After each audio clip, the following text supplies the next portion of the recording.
골로새서 3장 1절부터 4절 한 절씩 읽고 마지막 절은 다 같이 읽도록 하겠습니다. 신약성경 326조 골로새서 3장 1절부터 4절입니다. 제가 먼저 1절 읽겠습니다.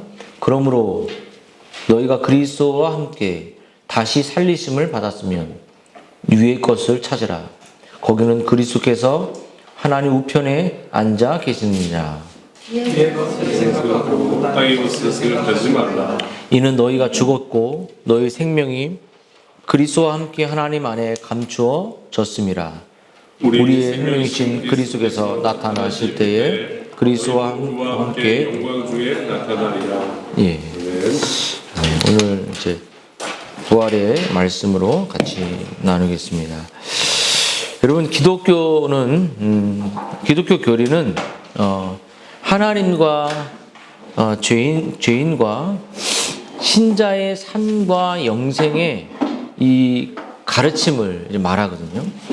근데 예수 그리스도는 기독교의 복음의 중심입니다. 중심. 그리고 교리적으로 그렇고 이제 예수 그리스도가 중심이고 그 부활은 기독교의 전부라고 말할 수 있죠.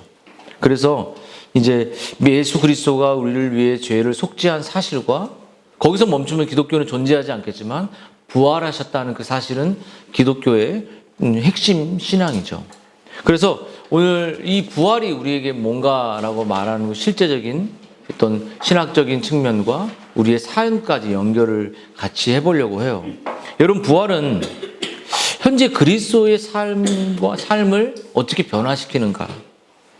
여러분 개인이든 교회이든 예수 그리스도의 부활의 진리가 무너지면 거룩한 삶을 살아갈 수가 없습니다.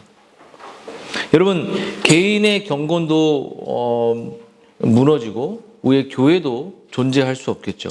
이 기독교의 전부라고 말할 수 있어요. 이 부활이. 그리고 이 부활의 진리를 아는 자만이 정말 사회와 또 가정과 개인의 삶에서 정말 영적인 힘을 갖고 살아가게 되죠. 근데 여러분, 이 2000년 전에도 그랬지만 이 기독교의 이 부활을 어떤 하나의 역사 또 부활을 믿지 않는 그런 사람들이 많이 있었지만 이 부활을 믿었던 사람들은 삶의 변화가 있고 삶의 힘이 있고 삶의 능력이 있었습니다. 그래서 이제 나중에 우리가 이 부활을 어떻게 되냐면 믿는 자들은 생명의 부활, 또 믿지 않는 자들은 심판의 부활로 이 부활을 겪게 되죠. 그러므로 이 기독교의 핵심 이 부활이 우리들에게 어떤 것을 담보해 줬는가, 어떤 것을 보장해 줬는가에 대한 이야기를 잠시 하고 이 부활이 우리의 도덕적인 삶을, 우리의 실제 일상의 삶을 어떻게 바꿔놨는지 성경의 이야기를 통해 좀 이야기를 하려고 해요. 여러분, 부활이 우리에게 신학적으로 또 교리적으로 무엇을 증명했는가? 여러분, 예수님의 이 부활로 기독교 신앙의 모든 핵심적인 교리가 사실이라는 사실을 우리들에게 증명이 되었습니다. 한 가지 첫 번째 우리들에게 증명된 것은 예수님이 하나님이라는 사실. 예수님이 우리와 같은 똑같은 인간이시기도 하셨지만 그분은 신성과 인성이 온전히 연합된 참 하나님이라는 사실을 보여주셨다는 거예요. 여러분, 이 땅을 살면서 예수님은 뭐라고 하면 나는 하나님이다. 하나님과 동등됐다. 그것은 하나님과 동등됐다는 것은 부활했을 때만이 아니라 십자가에서 죽는 그 순간까지도 그분은 신이었고 참 인간이신 완전한 하나님이었어요. 그러니까 십자가에서 이 땅 가운데서 죽을 때는 인간으로 죽고 부활하셔서 하나님이 됐다 이게 아니라 십자가의 평생을 시작부터 십자가의 임종에 이르고 부활하실 때까지 그분은 온전히 하나님이셨다는 것이죠. 한 번도 영적 분리가 일어나는 일이 없다는 거죠. 왜냐하면 오늘 예수님이 하나님이셨다는 사실은 그분의 신성 때문입니다. 신성. 여러분, 이 사도 바울이 막 다메섹으로 예수 믿는 사람들 다 죽이려고 막 그 사울이라는 사람이 죽이려고 갈 때 누구를 만났죠? 바로 부활하신 그리스도를 만나요. 신성이신 참 하나님이신 이 예수 그리스도를 만나죠. 그래서 그 예수 그리스도를 만나고 나서 그가 거침없이 눈이 가려졌고 다시 눈을 그 아나니아를 통해 눈을 뜨면서 그 이방인의 사도로서 완전히 부활 이전에 그리스도를 다메섹에서 경험하고 나서 정말 목숨 걸고 그리스도를 전하는 그 삶을 살죠. 그래서 이 바울이 이렇게 말해요. 성결의 영으로, 그러니까 성령이죠. 성결의 영으로 죽은 자들 가운데 부활하사 능력으로 하나님의 아들로 선포되셨으니 곧 우리 주 예수 그리스도다. 그러니까 이 말은 여기서 하나님의 아들로 인정되었다, 선포되었다라는 말은 아들이 아니었다가 아들이 되셨다는 말이 아니라 하나님의 아들로 원래 아들이었지만 우리들에게 그 하나님의 참 아들이었고 참 하나님이었다는 것을 선포하고 인정되었다는 거죠. 여러분 여기서 인정되었다라는 말은 그분이 하나님이시고 하나님의 아들이라는 사실을 인정되었다라는 말은 이 헬라어로 호리조라는 말입니다. 호리조. 여기서는 이 말이 뭐냐면 이 말이 어떻게 변형이 되냐면요. 이 지평을 뜻하는 거예요. 호라이전이라고 이 호라이전인지 이 뭐냐면 존 메가더는 이렇게 말해요. 이 지평선이 하늘과 땅을 구분하는 확실한 경계선을 보여주듯 예수 그리스도의 부활은 그분과 다른 인간들을 분명하게 구별해 그분이 하나님의 참 아들이라는 사실을 증거로서 제공한다는. 그러니까 부활을 통해서 부활을 경험하면 호라이전 이렇게 말하는 건 뭐냐면 지평선인데 예수 믿기 전의 삶과 부활을 통해 우리의 지평의 눈이 부활의 시각으로 바뀌어 버린다는 거예요. 그러니까 하나님이셨고 하나님의 아들이셨고 온 인류의 구원자라는 사실이 부활을 통해 증명되었다는 사실을 성결의 영으로 성령으로 예수님 부활하신 것이죠. 여러분 이 사실이 참되신 하나님이라는 사실을 아무도 논박할 수 없는 사실이죠. 두 번째, 여러분 예수님이 부활하셨다는 것은 우리들에게 무엇을 말해주냐면 예수님의 이 죽음은 대속적 죽음이라는 거예요. 그러니까 우리가 죄인이라는 것입니다. 여러분 이렇게 뭐라죠? 예수는 우리가 범죄한 것 때문에 내어줌이 되고 또한 우리를 의롭다 하기 위해 다시 살아나셨다라는 것이죠. 여러분 여기 인간 예수의 죽음이 동일한 인간인 나의 죽음과는 다른 것이 우리 인간 자체로는 하나님의 대속을 감당할 수 없죠. 하나님의 이 속죄는 영원하고 하나님의 그 죄는 영원한 죄죠. 우리를 볼 때 그냥 오늘 도덕적으로 누굴 때리고 괴롭힌 죄가 아니라 하나님 앞에 영원한 저주를 부을 수 있는 그 죄인데 그 율법의 그 모든 저주의 죄를 인간 감당이 안 되는 거예요. 인간 예수로만 그 죄를 감당해낼 수 없어요. 왜냐하면 율법 자체가 푸른 마늘 꽃은 시들지만 하나님의 말씀은 영원하기 때문에 우리 하나님 예수님이 지켜야 할 율법 자체는 영원한 율법이기 때문에 그분의 인간만으로서는 그 영원한 율법을 절대 감당해낼 수 없습니다. 그리고 그 하나님의 진노조차도 영원한 진노예요. 그 엄중한 진노. 그러니까 우리가 그 타락으로 말미암아 온 인류의 그 죄는 하나님이 때리시는 그 주먹은 인간이 감당해낼 수 없는 거예요. 그래서 예수님 안에 신성이 존재했죠. 근데 신성이 존재했다는 그 말 자체는 우리의 하나님께서 우리의 감당할 그 죄가 어마어마했다는 거예요. 우리가 그렇게 타락했다는 거예요. 우리가 영원한 심판받을 아들을, 그 하나님의 그 아들을 주셔서 그 죄를 감당할 만큼 우리의 죄는 하나님의 수준에서 무한한 죄라는 것이죠. 근데 그런 부활을 경험한 사람들은 이런 예수 그리스도의 속죄가 얼마나 내 죄가 치열하고 부패했다는 사실을 우리는 성령을 통해서 인식이 되지만 그 죄가 무한했던 것만큼 우리가 그만큼 죄인이라는 것이죠. 근데 여러분 이 부활을 통해 그 속죄가 영원히 하나님 앞에 받아졌다는 것이죠.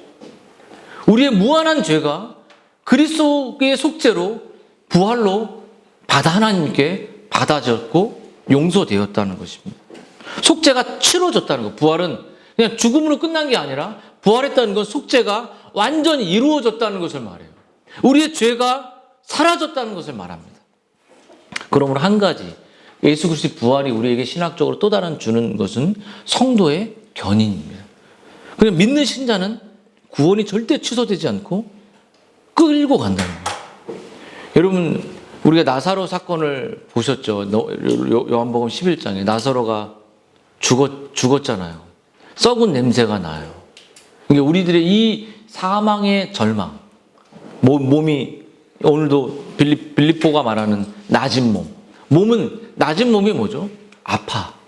질병이 있고 점점 건강했던 사람들이 암을 투병하면 얼굴이 쪼그라지고 정말 다리가 얇아지고 초라해져 가죠. 우리의 몸은 지식도 점점 치매가 와서 사라지게 돼요. 오늘 했던 것도 10분에 했던 것도 몰라. 이제 어떡하냐. 나중에 치매의 마지막 단계는 아무도 기억 못하게 됩니다. 아무도. 그래서 존 뉴턴이 그랬나요? 제가 기억은 안 나지만 자기가 그리스도만을 기억하고 싶다고 했던 그 고백을 제가 기억이 납니다.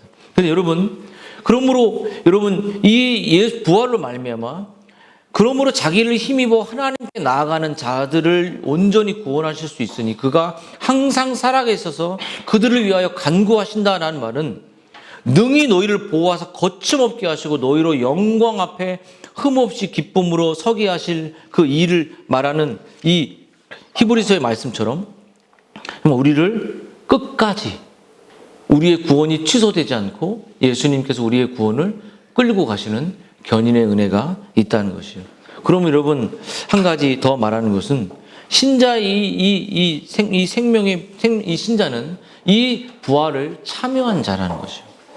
이 부활을 참여하게 될 때 신자는 견인의 일들을 허락할 때 그 나타나는 건 뭐냐면 빌립보서 아까 말했던 건 우리의 낮은 몸, 우리의 지친 몸, 우리의 감정에 얽매이는 몸, 정말 우리의 제한적 지식들, 이 낮은 몸을 오늘 빌립보서가 뭐라면 만물을 복종하실 수 있는 자의 역사로 우리의 낮은 몸, 우리 아픈 몸, 약을 먹어야 되는 이 몸, 이 몸이 영광의 몸의 형체같이 바꾸실 것이다. 이 부활의 소망입니다. 그리고 모든 사망이 사라지는 것이죠.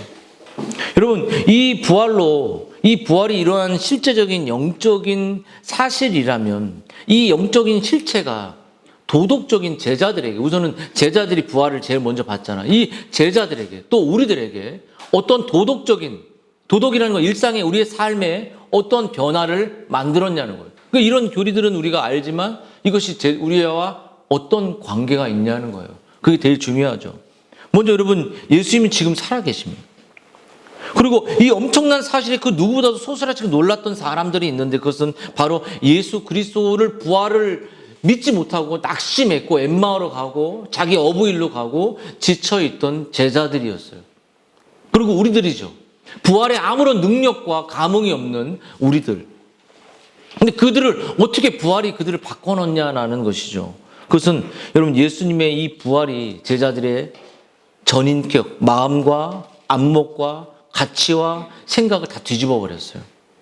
여러분 막달라 마리아가 부활을 제일 처음 보면서 내가 무덤에 가서 향유를 뿌리려고 예수님을 갔던 그 마리아가 그 없는 주님을 보면서 내가 주를 보았고 그리고 이 주를 보았다는 사실을 제자들에게 이렇게 말했죠. 여러분 엠마오로 내려가던 두 제자들 역시 모든 기대를 저버리고 자신의 스승이 죽었다는 사실 때문에 낙심했습니다. 여러분 도마는 예수님이 살아났다는 사실을 믿지 못하고 옆구리에 막 손을 넣어본다는 이런 말을 했던 도마가 예수님 믿지 못했어요.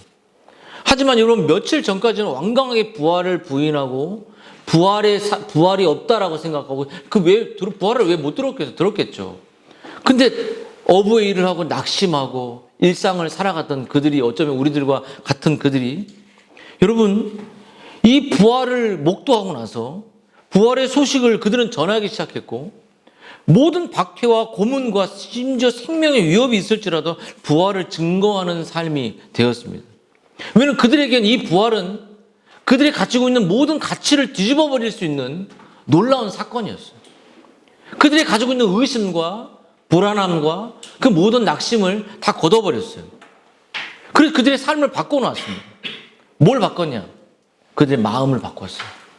엠마오로 갈 때 예수님이 그들을 자신의 이 진리를 풀어주잖아요. 예수님이 언제 부활할까? 그때 마음이 뜨거워졌습니다. 부활이 그들의 심령 안에 실제로 그리스도가 적용되기 시작한 거예요. 여러분, 그들의 보이지 못했던 그리스도가 보이기 시작하죠. 그들이 보지 못했던 영적인 가치를 보기 시작했어요. 그들의 감정조차 완전히 부활로 그리스도로 실제화되기 시작했습니다. 한마디로 예수 그리스도의 부활은 저들의 모든 것을 완전히 바꿔놓은 전혀 다른 삶을 살게 됐죠. 그리고 이 모든 변화는 삶으로 그들이 증거하는 모든 삶으로 드러나기 시작했어요. 막 내가 너에게 전하는 걸 두려워하길 바라 내가 하나님을 두려워하지 않냐. 이렇게 막 복음을 증거하기 시작했습니다. 그리고 우리에게 물어봐야 돼요. 나는 부활을 믿냐는 거죠. 사무엘 부활을 믿어? 믿는다고 얘기해. 믿지? 정말 이 성경이 증거하는 예수의 부활의 의미가 나에게 어떻게 오늘도 소일이 문답했던 것처럼 실제화되고 있는가? 내 삶에 어떻게 반영되고 있는가? 나는 예수 부활을 정말 믿는가? 교리로만 듣고 죄만 회개하는 게 아니라 실제로 이것을 살아가는가? 여러분, 이 기독교 신앙의 부활 신앙을 말할 때 개념적인 이해보다 더 실제적인 사건이 있는데 바로 이 제자들을 넘어 또한 구약의 아브라함의 이야기입니다. 여러분, 믿음으로 사라는 늙었죠. 99세에 늙은 나이에 사라는 아브라함 100세, 사라는 90세 때에 여러분 이 거의 생명이 끊어질 때 이삭을 임신하게 되죠. 인간적으로 모든 소망이 끊어진 후에 하나님은 주신 은혜를 정말 하나님이 하셨다는 사실을 경험하게 됩니다. 근데 아브라함에게 또 한 번의 사건은 뭐냐면 이삭이 자라서 10대가 됐을 때 하나님 갑자기 그 아들을 제물로 바치라고. 이삭에게 있어서 가장 소중한 것을 그 소중한 가장 소중한 것을 요구합니다. 너무 힘들잖아요. 우리들이 가장 소중한 것을 요구할 만큼 하나님은 잔인한 하나님처럼 보일 수도 있어요. 그리고 이삭을 제물로 바치라는 거예요. 여러분, 그 아브라함은 이 납득할 수 없는 명령, 이 진리의 명령, 내 감정과 정상반된 진리의 명령, 이 명령을 받아들여요. 그리고 하나님 농담하시는 거 아니에요? 하나님, 내 자식이 어떤 사람인데 당신이 막 말할 수도 있잖아요. 당신이 뭔데 이렇게 말할 수 있잖아요. 이미 하나님 위에 있으면 그렇게 말할 수 있죠. 당신이 뭔데 내 인생에 진리라는 명제를 갖고 나한테 도전해 이렇게 말할 수 있어요. 근데 그는 진지하게 이삭을 데리고 하나님의 명령하신 그 3일길 모리아 산으로 가죠. 그리고 그 아들을 묶었어요. 그리고 칼을 빼서 자기가 가장 소중히 여기는 자신의 인생에 가장 가치 있게 여기는 그 이삭을 향해 칼을 탁 들이대는 순간 하나님이 손대지 마 이렇게 말하죠. 테스트예요, 테스트. 내가 나를 경외하는지 안 나는 거예요. 경외는 정말 실제로 두려워하는 거예요. 경외는 실제로 하나님을 사랑하는 거죠. 이게 두 개가 같이 속성적에 붙어 있어요. 정말로 두려워하고 정말로 사랑하고. 그때 하나님이 나타나시죠. 하나님께서 때로는 우리가 납득할 수 없는 방식으로 우리가 이성적으로 생각할 수 없는 방식으로 우리에게 명령할 때 순종은 본질적으로 이해가 되었기 때문에 하는 것이 아니에요. 부모가 이거 해라라고 말할 때 이해가 안 돼. 그때도 하는 게 순종이에요. 엄마 아빠가 이걸 해라고 말할 때 나 바쁘고 나 뭐 해야 돼 이런 거를 따지는 게 아니라 그냥 순종해야 돼. 이게 성경의 명령이에요. 여러분, 이 순종은 본질적으로 이해를 넘어서 하나님의 권위를 인정, 우리가 이걸 해라고 말할 때 내가 이해적으로 부모의 말을 이해가 안 돼라고 말하는 게 아니라 부모가 주신 그 하나님의 권위 때문에 순종하는 거예요. 그래 순종해야 돼. 따지면 안 돼. 엄마 왜 그래요? 아빠 왜 그래요? 선생님 왜 그래요? 목사님 왜 그래요? 이렇게 안 해요. 근데 이 순종은 부모는 인격적으로 말합니다. 강압적으로 하지 않아요. 성경의 진리는 인격이죠. 근데 여러분 이 권위를 인정해서 그래서 히브리서의 믿음의 이 장에서 이 아브라함을 뭐라고 부활로 말하면 저가 아브라함이죠. 하나님이 능히 죽은 자 가운데 다시 살릴 줄 생각한지라. 여러분 그리고 죽은 자 가운데 도로 이게 다 살릴 줄 믿었다는 거죠. 아브라함이. 여러분 이 무서운 신앙 엄청난 신앙이죠. 다시 살릴 줄 믿었다는 거예요. 여러분 이것이 부활 신앙입니다. 이것이 그냥 주일날 떡 한번 떼고 이거 아니라고요. 칼을 딱 들이대면서도 하나님은 우리 남편, 우리 아버지, 우리 친구, 우리 가족 다 회복시킬 걸 믿는 거예요. 여러분 이것이 아브라함이 평생을 배웠던 이삭을 바치는 순간 그가 하늘의 별을 젊었을 때 봐서 의롭다고 받았지만 그의 삶은 아직 성화가 더디었던 그 자리 99세가 100세가 되어서 이삭을 바치는 그때 진짜 하나님이 그런 고백을 만들어내셨죠. 하나님이 하신 거죠. 여러분 그러면 나는 부활을 믿는가? 그 부활의 사실이 나의 삶에 도덕적인 변화를 만들어내는가? 여러분 제자들도 모든 구약의 사람들도 여러분 정말 이런 변화를 겪었죠. 여러분 그렇지 않고선 이 급진적인 놀라운 도덕적 변화를 그들에게 있는 이 아브라함 같은 사람들은 그리스도를 보지 못했는데도 그리스도께서 부활하실 것을 믿었잖아요. 여러분 이 도덕적 변화를 뭐라고 설명할 수 있겠습니까? 여러분 그것이 무엇일까요? 예수님의 이 부활이 내 삶의 변화를 만들었다는 것은 무엇일까요? 여러분 예수님의 이 부활이 과연 그리스도의 믿음과 영적인 확신의 이 토대고 그리고 내가 그 부활을 내가 실제로 도덕적으로 살아갔다는 증거가 뭐냐면 거듭남에 있다는 거예요. 거듭나지 않았으면 이 부활은 나와 아무런 상관이 없습니다. 이 부활을 경험할 수 없고 부활을 믿을 수 없어요. 부활을 현실 속에서 살아낼 수가 없습니다. 여러분 요즘 유행하는 말을 빗대어 말할 수 있죠. 예수의 부활을 안 믿는 사람이 있을 수 있어요. 안 믿을 수 있잖아요. 그렇죠? 사무엘 부활을 믿는다고 말했지. 순영이 부활을 믿지. 그러면 예수의 부활을 믿고 그 삶이 변화되지 않는 사람은 이제까지 없었어. 그 삶이 변화가 없다는 것은 그가 부활을 믿지 않고 있는 거지.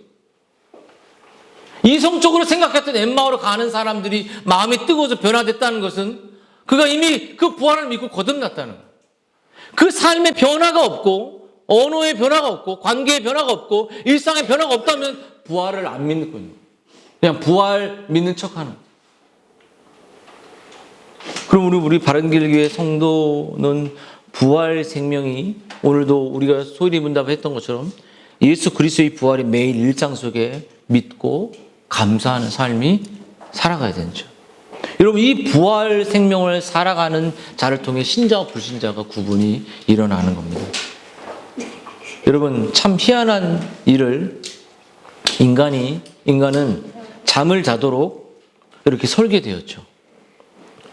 정말 직장을 갔다 와서 우리가 안 자고 눈 반딱 떠갖고 그 다음날 직장 가는 거 없고 옷을 그냥 그 잠옷 차림으로 가는 사람이 없듯이 여러분 잠에서 일어나면 여러분이 하는 일이 무엇이면 이제 일어났으니까 새날이 밝았으니까 샤워하고 옷 갈아입고 일터로 옷을 바꿔 입고 가죠. 여러분 잠자는 자로 산다면 그 사람은 제대로 산다고 말할 수 없습니다.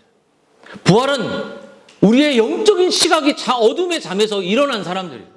부활은 누워있다가 정말 살아계신 그리스도를 실제로 경험한 사람들이에요. 부활은 그냥 내가 세상의 가치로만 살아가는 게 아니라 살아가는 거죠. 그래서 오늘 위의 것에 대한 이야기를 조금 더 하고 마칠게요.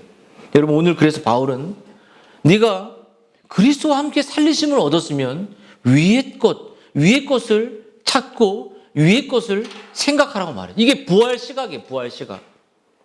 그럼 여러분, 위의 것을 오늘 골로새가 말하는 위의 것을 찾으라라는 이 찾으라라는 말은 추구하는 거예요. 영화 하정우 나오는 추격자 봤어요, 못 봤어요? 못 봤나요? 추격자 아닌가요? 엄청 겁나 무섭게 봤거든요. 막 이렇게 막 끝없이 추격자인가 그거 맞는데 추격자인지 모르겠지만 추격하는 거예요. 하나님도 우리를 추격하지만 여러분, 우리의 삶에서 그리스도를 알아가기에 추격하는 거예요. 영적인 가치를 위해서 추구하라는 것입니다. 찾으라는 거죠. 이 찾는다는 말은 수동적인 게 아니라 능동적인 단어입니다. 영혼의 욕구, 영혼의 만족, 그리스도를 더 알아가고 그리스도를 사랑하고 더 그리스도의 관계를 추구하는 끝없는 추구가 부활신앙에 있는 사람들에게 나타난다는 것이죠. 여러분, 이것이 우리의 삶이 하늘에 초점을 맞추는 거죠.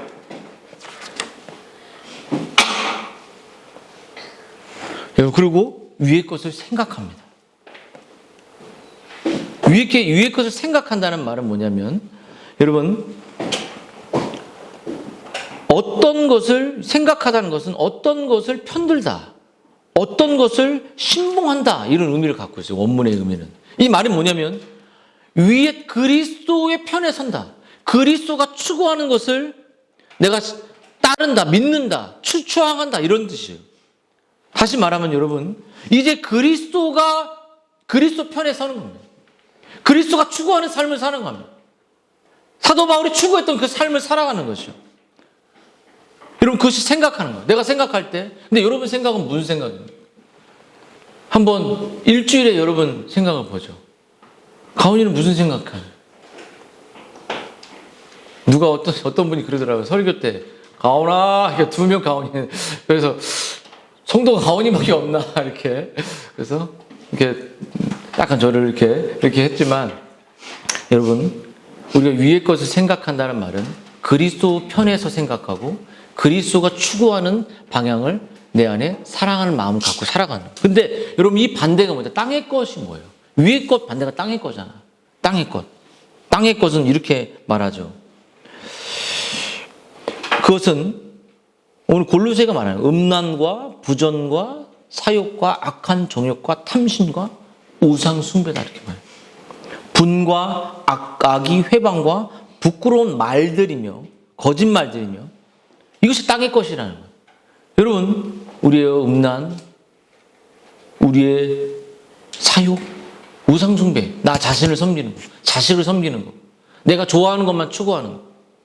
여러분, 이것들이 땅의 것들입니다. 여러분, 이것들을 땅에 있는 지체를 죽이는 것, 그것이 부활의 그리스도의 사랑, 부활하신 그리스도의 은혜로 이것들이 내 안에 나를 움직이게 할 때 죽여내는 모티피케이션이라고 하죠. 죽여내는 것이죠. 여러분, 이 거듭난 신자들에게 이 성령이 우리 안에 거하시기 때문에 이것이 가능한 것입니다. 그래서 이렇게 말해요. 9절에 신자 안에 거하시는 하나님의 영은 성령인데 그리스도의 영으로 예수를 죽은 자가 살리는 영이라고. 그러니까 우리 안에 성령이 있다는 것은 이 땅의 지체를 은혜 가운데 계속 죽이도록 우리를 이끌고 인도한다는 거예요. 그치? 우리 사무엘이 좀 더 일찍 잤지, 어제. 정말 육체는 늦게 자고 싶잖아. 근데 성령이 또 우리 부장 집사님이 다 이렇게 버티고 있고 또 이렇게 하니 그런 마음 없겠지만 점점 내 욕구를 영의 욕구로 죽이는 것, 조금 틀을 바꾸는 것, 이것이 성령께서 일하시는 역사야. 내가 한 것이 아니야. 성령의 역사야. 그리고 여러분, 그래서 우리들에게 말하는 것은 부활 신앙은 오늘 뭐라고 말하죠? 이 부활이 지금은 숨겨졌지만 이 부활을 경험하고 나면 드러난다는 거예요. 어떻게 드러나요? 우리의 삶의 능력으로, 우리의 삶의 관계로, 우리의 삶의 언어로, 내가 낙심 속에 있을 때도 두려움 속에 사망아 네가 어디 갔냐라고 말하는 것처럼 이 부활이 우리의 신자를 막 불태우고 일으킨다는 것이죠. 그리고 이 소망이 절대 끊어지지 않고 사망이 없다라고, 죄가 죽음을 두려운 존재로 만들어놓은 것처럼 고린도서 15장에 사망아 네 이기는 것이 어디 있느냐. 그러니까 우리가 사망이 뭐예요? 우리의 질병, 우리의 낙심, 우리의 사망같이 죽음 같은 모든 것들이 네가 어디 있어? 라고 말해요. 다 그리스도께서 우리를 위해 지키시고 우리를 보호하셔서, 그리고 우리의 죽을 몸 자체도 영광의 몸으로 바꾸는 구분을 우리가 믿기 때문에 우리는 절대 낙심할 수 없어요. 그럼 여러분 말씀 마치겠습니다. 여러분, 우리의 이 구원은 이처럼 이미 얻은 것이고 지금도 얻고 있죠. 진행돼요. 그리고 미래의 한순간에 완전히 완결이 돼요. 완성이 돼요. 2000년 전 우리 주님의 부활 사건과 이 사건뿐만 아니라 그렇게 미래에 우리의 일어날 일이기도 하지만 이 과거와 현재와 이 모든 것을 연결하는 것은 바로 현재입니다. 현재. 우리의 존재를 실제적으로, 오늘도 실제라고 말했죠. 이 부활에 실제로 살아가도록 우리에게 생명의 힘을 주고 우리를 이끌어 가시는 거죠. 여러분, 우리의 시각을 하늘에 두십시오. 왜? 하늘에 있기 때문에 하늘에 두라는 것이에요. 우리의 안목을 하늘에 두십시오. 우리의 관점을 성경에 두십시오. 위의 것을 생각하고 위의 것을 추구하고 땅의 것을 바라보지 마십시오. 여러분, 여전히 땅의 것을 추구하고 생각하며 살아가면서도 만족스럽다 여긴다면 여러분은 여전히 예수를 믿는 것이 아니에요. 이 땅의 것이 만족스럽다면 여전히 내가 예수 그리스도로 안에 더딥혀졌는지 돌아봐야 돼요. 여러분, 예수님 믿는 신앙은 우리로 하여금 이 생명의 풍요함을, 부활의 그 능력을, 모든 낙심과 절망과 사망과 열등감, 나의 모든 피폐한 것으로부터 그 사망이 너희가 어디 있느냐. 그래서 마리아가 낙심하고 있을 때 왜 이렇게 오셨어요? 라고 말할 때 이 절망은 하나님의 영광을 위한 것이라고 말했어요. 이 초라함은 하나님의 영광을 살려냈잖아요. 낙심을 이기는 걸 보여주셨잖아요. 그러니까 우리의 삶이 부모를 볼 때, 가족을 볼 때, 제가 우리 어머니 치매가 올 때 성경 구절을 토마스 왓슨의 그 말씀을 김 집사님 보내줘요. 우리의 지신 천국에서 완전해진다. 그 우리의 치매가, 죽을 치매, 기억이 점점 일어나서 아무것도 없는 그 치매가 다 사라지고 예수 그리스도라는 아름다움의 완전한 지식으로 완성되는 영화의 몸으로 이미 약속되어 있는 거예요. 이게 우리 안에 있을 때 현실만 바라본다면 노 부활 아직은 그런 게 아니죠. 여러분 부활의 능력을 경험하고 살아갈 때 오늘 우리가 이제 이 성찬을 이제 시작할 텐데요. 여러분이 이 성찬은 이 땅의 이야기가 아니라 칼빈이 말했던 영적 임재가 우리에게 이 예배 가운데 우리의 심령 속에 임하는 것처럼 설교는 귀로 듣지만 성찬은 눈으로 보는 설교죠. 그래서 이제 이어서 할 때 여러분이 이제 이 성찬을 분장과 분병을 여러분이 할 때 정말 내가 이 부활 신앙을 믿고 내 신앙 고백이 사도들이 했던 신앙 고백을 하며 내가 이 그리스도의 실제를 교회에 올 때만 말하는 것이 아니라 내 가족들, 내 일상들, 내 모든 삶 속에서 이 부활을 내가 믿고 신앙 고백하겠습니다라고 고백하면서 여러분 성찬을 뗐으면 좋겠습니다. 물론 세례받은 사람들 위주로 하지만 여러분 우리 이제 어른들 중심으로 하겠지만 여러분이 그것의 유무가 아니라 이런 신앙 고백을 내가 하는 것을 내가 안 하겠다라고 말하는 건 예수님의 몸을 더럽히는 일이죠. 그래서 이게 이벤트가 되지 않으려면 내가 월요일부터 일상 속에 매일 부활의 이 신앙을 믿고 죄를 죽이고 내가 그리스도를 의지하며 나아가겠습니다. 그런 고백으로 여러분이 오늘 이 성찬에 참여했으면 좋겠습니다.